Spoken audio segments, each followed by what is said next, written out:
চট্টগ্রাম বন্দর কলেজের প্রথম বর্ষের প্রিয় শিক্ষার্থীরা, তোমাদের সামনে চট্টগ্রাম বন্দর কলেজের অনলাইন ক্লাস থেকে আরেকটি ক্লাস নিয়ে হাজির হলাম। অনলাইন ক্লাস থেকে তোমাদেরকে স্বাগত জানাচ্ছি। আমরা আশা করছি তোমরা আমাদের সাথে ক্লাসগুলি ফলো করে আস্তে আস্তে সামনের দিকে এগিয়ে যাচ্ছ। তো আমরা আজকে মৌলের পর্যাবৃত্ত ধর্ম ও রাসায়নিক বন্ধন, মৌলের পর্যাবৃত্ত ধর্ম ও রাসায়নিক বন্ধন চ্যাপ্টারের অত্যন্ত গুরুত্বপূর্ণ একটা অংশে আজকে হাজির হলাম। অত্যন্ত গুরুত্বপূর্ণ, যেটা আমাদের জন্য খুবই প্রয়োজন, বেশি প্রয়োজন। সেই বেশি প্রয়োজনটা কি দেখো, আমি গত ক্লাসে তোমাদেরকে বলেছিলাম যে ভালো করে যদি সেটা পড়তে হয়, এখানে আমার 3 থেকে 4টা ভালো ক্লাস, বড় ক্লাস দরকার। তো যতটুকু সম্ভব এখানে চেষ্টা করা হবে যে তোমরা দেখো যে আমরা অরবিটাল সংকরণ বা হাইব্রিডিজেশন, তো বানানটা একটু খেয়াল করো, হাইব্রিডিজেশন মানে হাইব্রিডিজেশন অফ অরবিটালস। তাহলে এটা অত্যন্ত গুরুত্বপূর্ণ। কেমিস্ট্রি স্টুডেন্ট হিসাবে আমরা বন্ধন বোঝার জন্য আমাদের জন্য খুবই গুরুত্বপূর্ণ একটা বিষয় যে অরবিটাল সংকরণ। এখন ফার্স্ট হচ্ছে সংকরণ আসলে জিনিসটা কি। সংকরণ আমরা যদি একদম সহজ করে তোমাদেরকে বলতে চাই যে এস অরবিটাল এবং P orbital, D orbital, F orbital, তোমরা জানো যে এদের মধ্যে শক্তির পার্থক্য আছে। কিন্তু যখন কোনো একটা মৌল অন্য একটি মৌলের সাথে বা অন্য একটা যৌগের সাথে বা অন্য একটা আয়নের সাথে বন্ধন করতে যাচ্ছে, তখন এদের খুব কাছাকাছি কিছু অরবিটাল, মানে অর্থাৎ শক্তির সামান্য পার্থক্য আছে এমন কাছাকাছি কিছু অরবিটাল নিজেদের মধ্যে এমনভাবে সংমিশ্রিত হয়ে যাবে যাতে তারা একই শক্তি সম্পন্ন হয়ে যায়। এভাবে যে ভিন্ন শক্তি সম্পূর্ণ পারমাণবিক অরবিটাল, তাহলে পারমাণবিক অরবিটাল কি জানতে হচ্ছে, এস পি ডি এফ, এদেরকে পারমাণবিক অরবিটাল বলা হয়। ভিন্ন শক্তি সম্পূর্ণ পারমাণবিক অরবিটাল নিজেদের মধ্যে পরস্পরের সাথে সংমিশ্রিত হয়ে সমশক্তি সম্পূর্ণ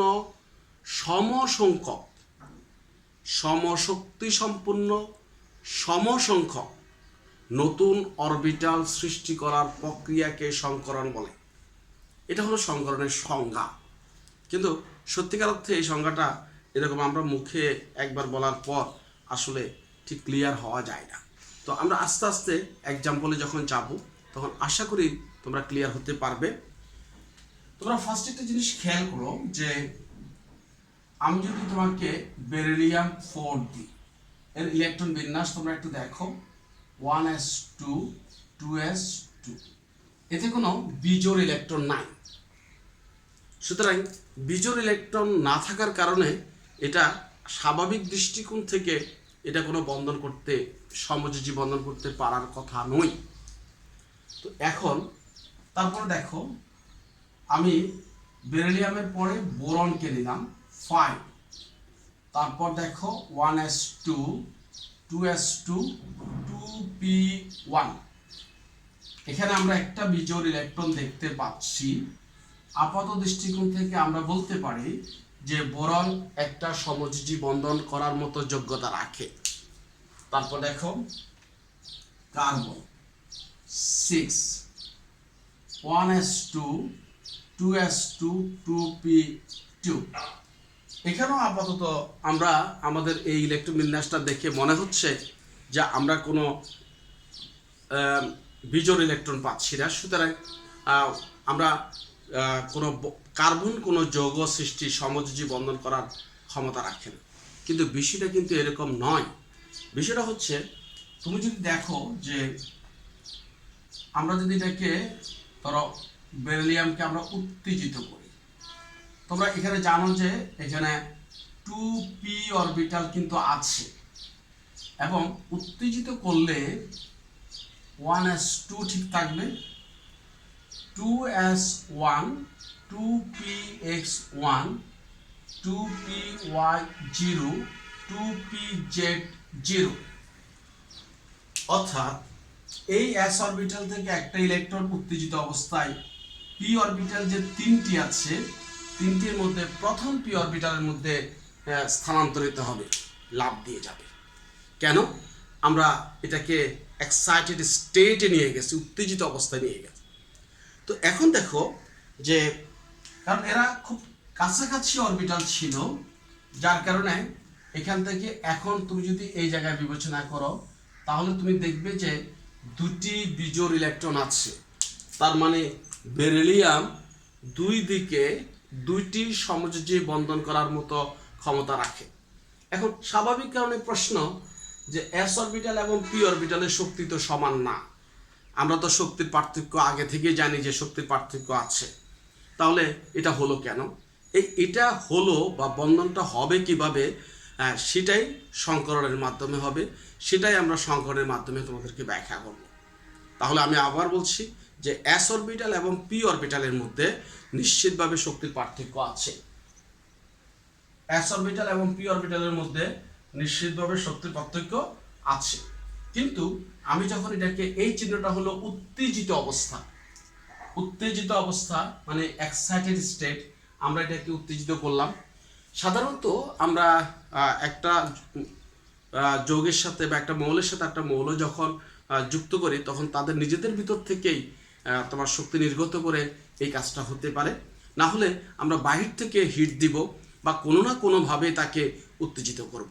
তো আমার দরকার হচ্ছে উত্তেজিত করা।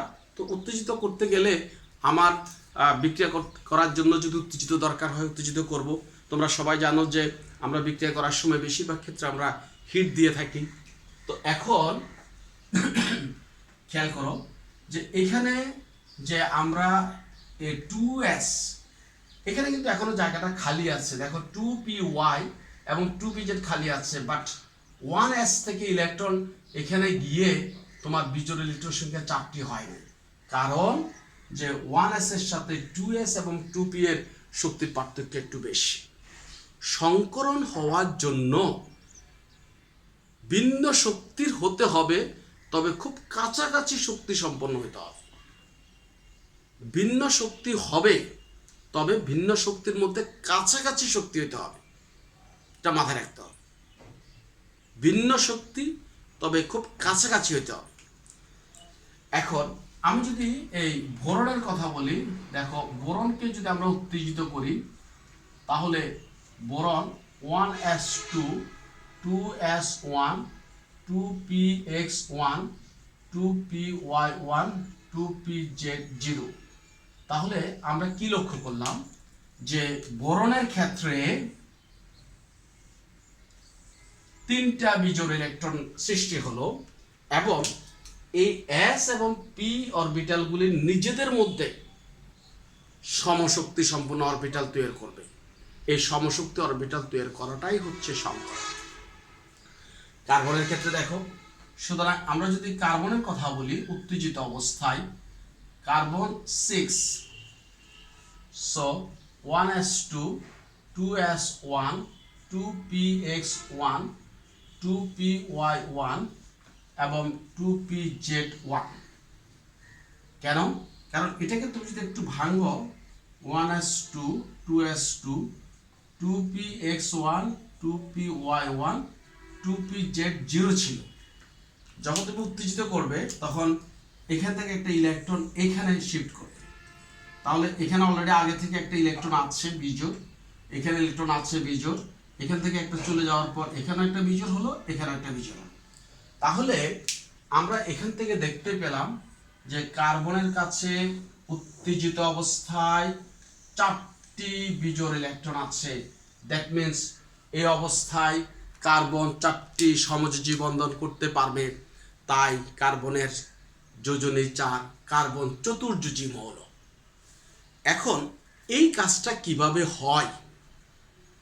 কিভাবে হয় সেটা জানাটাই হচ্ছে আমাদের সংকরণ মূল উদ্দেশ্য। কাজটা একদম সহজ নয়, তোমার কঠিন আছে।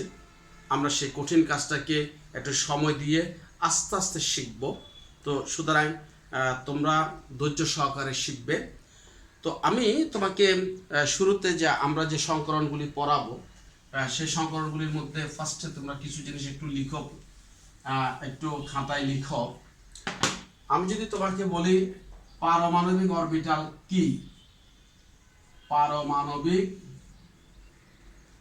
অরবিটাল, দেখো পারমাণবিক অরবিটাল আমরা SPDF যে অরবিটালগুলি জানি এগুলি হচ্ছে পারমাণবিক অরবিটাল। আরেকবার খেয়াল করো, পারমাণবিক অরবিটাল আমরা নরমালি SPDF। এখন তোমরা জানো যে S হচ্ছে একটি, P হচ্ছে তিনটি, D হচ্ছে পাঁচটি, F হচ্ছে 7টি। আমরা সবাই জানি যে S হচ্ছে একটি, P হচ্ছে তিনটি, S একটি, P তিনটি, D পাঁচটি, F 7টি। এখন এখান থেকে একটা S এবং এখান থেকে একটা P মিলে যদি সংকরিত হয় তাহলে আমরা পাবো SP সংকর অরবিটাল। এখান থেকে একটা S, এখান থেকে দুইটা P মিলে যদি আমরা সংকর অরবিটাল পাই তাহলে SP2। এখান থেকে একটা S, এখান থেকে তিনটাই P, তাহলে আমরা পাবো SP3।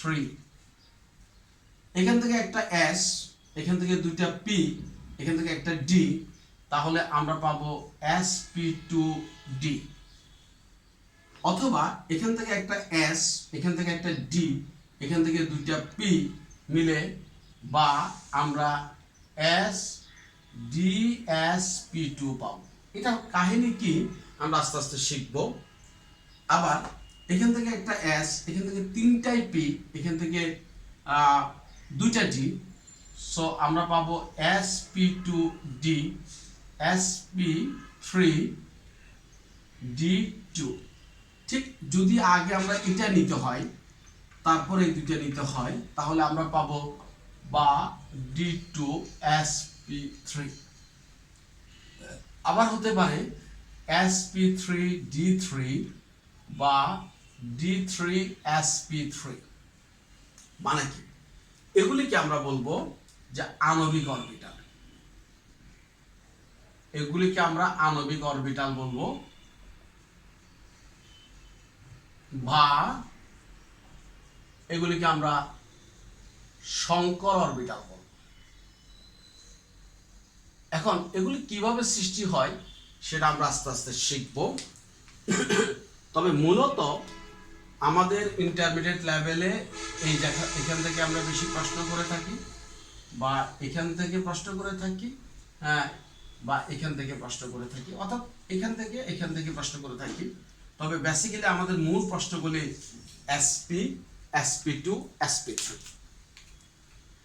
এগুলি ছাড়াও অনেকগুলি সংকর অরবিটাল আছে, কারণ কেমিস্ট্রির ব্যাপকতা যখন বাড়বে তখন আমরা যখন অনেকগুলি সমযোজী বন্ধন নিয়ে কাজ করব তখন আমাদের ছোট্ট এই পরিসরে হবে না, আমাদের আরও বৃহৎ পরিসরে যেতে হবে। তো এখন কিভাবে হচ্ছে আমরা আস্তে আস্তে শুরু করতে যাচ্ছি। তবে তার আগে তোমরা কিছু বিষয় মনে রাখতে হবে। আমি আরেকবার বলছি, আমরা যে অরবিটালের কথা জানি সে অরবিটালের মধ্যে এখন আমরা দুই জাতীয় অরবিটাল খুঁজে পেলাম। নাম্বার 1 পারমাণবিক অরবিটাল, যেগুলি বিশুদ্ধ অরবিটাল হিসেবে আমরা বলে থাকি SPDF। নাম্বার 2 আণবিক অরবিটাল বা সংকর অরবিটাল।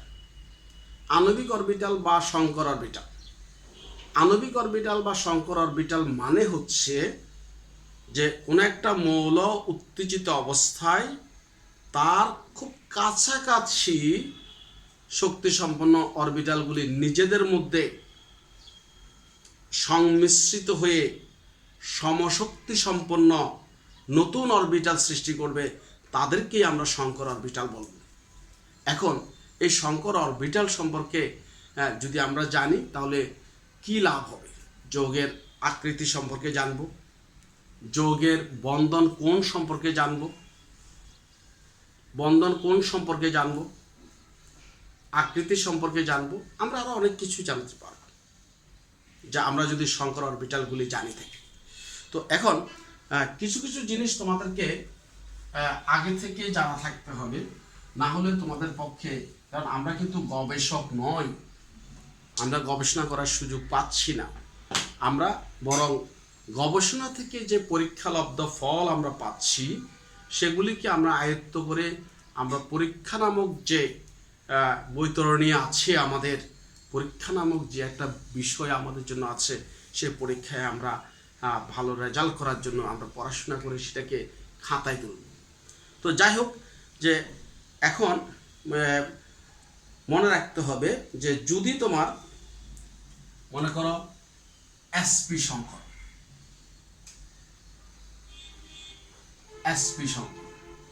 এসপি সংকরণ হলে মনে রাখতে হবে এখানে একটা এস এবং একটা পি পরস্পরের সাথে সংমিশ্রিত হবে, উৎপন্ন হবে দুটি, এটাও এসপি এটাও এসপি।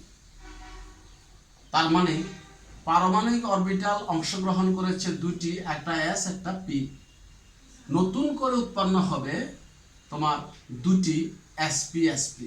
তাহলে দেখো যে sp2 সংকরণের ক্ষেত্রে মনে রাখবে যে নতুন sp2 সংকরিত হবে তিনটি, সবগুলির নাম হবে sp2 sp2 এবং sp2।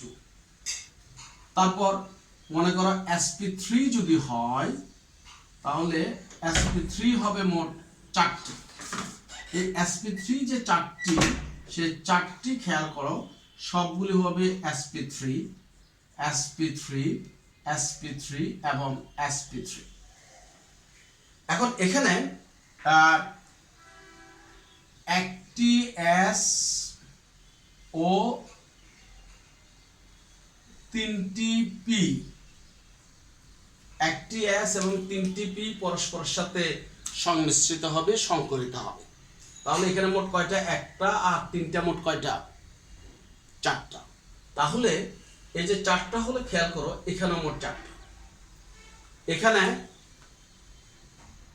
এস একটি, পিও কিন্তু একটি, তো এই জায়গায় উৎপন্ন হবে ঠিক দুটি। তার মানে কি? তার মানে হচ্ছে সংকরণের সময় যতগুলি পারমাণবিক অরবিটাল অংশগ্রহণ করে ঠিক ততটুকুলি সমশক্তি সম্পন্ন আণবিক অরবিটাল, দ্যাট মিন্স সংকর অরবিটাল সৃষ্টি হয়। এখানে এস একটি, পি কিন্তু দুটি, উৎপন্ন হচ্ছেও তিনটি। পার্থক্যটা কি? পার্থক্যটা হচ্ছে যে এখানে এস এবং পি এর মধ্যে শক্তির পার্থক্য আছে, শক্তির পার্থক্য আছে, আর এই চারটার মধ্যে এরা সম শক্তি সম্পন্ন। তাহলে পার্থক্যটা কি দেখো, যে এখানের মধ্যে যখন ওরা আলাদা আলাদা ছিল, আলাদা আলাদা ছিল, তখন তাদের মধ্যে শক্তির পার্থক্য ছিল, কিন্তু যখন তারা এক হয়ে গেল, এক হয়ে যাওয়ার মানে একটা এস তিনটা পি মিলে একটা নয়, একটা এস তিনটা পি মিলে আলাদা আলাদা sp3 চারটা, এবং সে আলাদা আলাদা চারটার মধ্যে শক্তির কোনো পার্থক্য নেই। আর এই ভিন্ন শক্তির অরবিটাল সমশক্তি সম্পন্ন, ভিন্ন শক্তির অরবিটাল সমশক্তি সম্পন্ন নতুন অরবিটাল সৃষ্টি করার এই যে প্রক্রিয়া, তাকে আমরা সংকরণ বলেছি। এরপর আসো যে এই বিষয়গুলি আমাদেরকে জানতে হবে। আমরা যদি এরপরে চলে যাই, যে সকল যৌগে তোমার বন্ধন কোণ 180 ডিগ্রি, দেখো বন্ধন কোণ 180 ডিগ্রি, যাদের আকৃতি হচ্ছে সরল রৈখিক,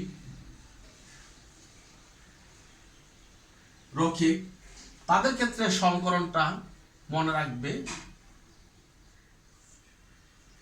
এসপি। এখন এই বিষয়গুলি কিভাবে তুমি মনে রাখবে? আমরা যখন বইয়ে পড়াবো তখন একটা একটা করে তুমি শিখবে, একটা একটা করে তুমি মনে রাখবে। তবে আমরা তোমাকে এসপি সংকরণের মাধ্যমে ব্যাখ্যা করতে বলবো, তখন তোমার এই দুটো জিনিস মাথায় রাখতে হবে। তারপর দেখো, যদি বন্ধন কোণ 120 ডিগ্রি হয় তাহলে ত্রিভুজ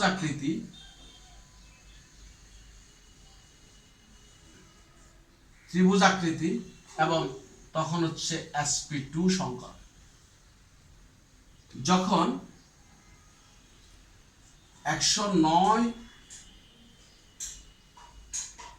ডিগ্রি 28 মিনিট, কোনো কোনো ক্ষেত্রে 109.5 ডিগ্রি বলা হয়, 9.5 ডিগ্রি হলো আসলে 30 মিনিট, তো সেটা হচ্ছে চতুস্তলকীয়।